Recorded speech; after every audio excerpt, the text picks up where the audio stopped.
7 सितंबर 1971 को था, मान लेते हैं इसकी बात में ठीक, उस समय बताना ठीक नहीं था क्योंकि दास स्टडी कर रहा था, जेई की ट्रेनिंग कर रहा था, डिप्लोमा कर रहा था नीलो खेड़ी करनाल के अंदर। उस समय ये बता देता तो व्यर्थ होता वो। और आज तक दास के पास सारे संपन्न साधन है, पूर्ण वो मंत्र है जो आज तक किसी को प्राप्त नहीं हुआ। और जो 20 करोड़ व्यक्ति इसने अपना पीछा लगा रखे, उनका भार धर लिया, ये पाप मुक्त हो सकते हैं। उनको ये कहकर कि जाओ भाई नाम लो, वो आगे संत जिसके बारे में सन 1971 में मैंने बताया था, और आप भी आओ कल्याण करावे, बाहर उतर जाएगा इसके शर्त है।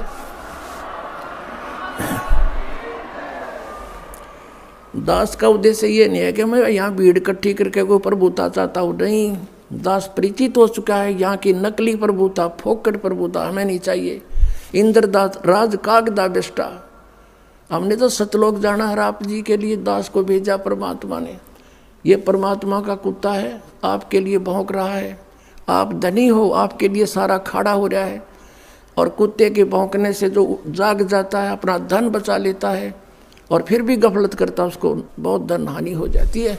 जिस कार्य को करने के लिए स्वयं परमेश्वर आए थे 600 वर्ष पहले, और इन नकली गुरुओं ने उनके साथ दुर्व्यवहार करवा दिया था जनता को पीछे ला के, ये झूठा है, ये कपटी है, ये बदमाश है, ये हमारे देवताओं की निंदा करता है, कबीर इसको मारो मारो, जुल्म गुजारे थे परमात्मा के साथ।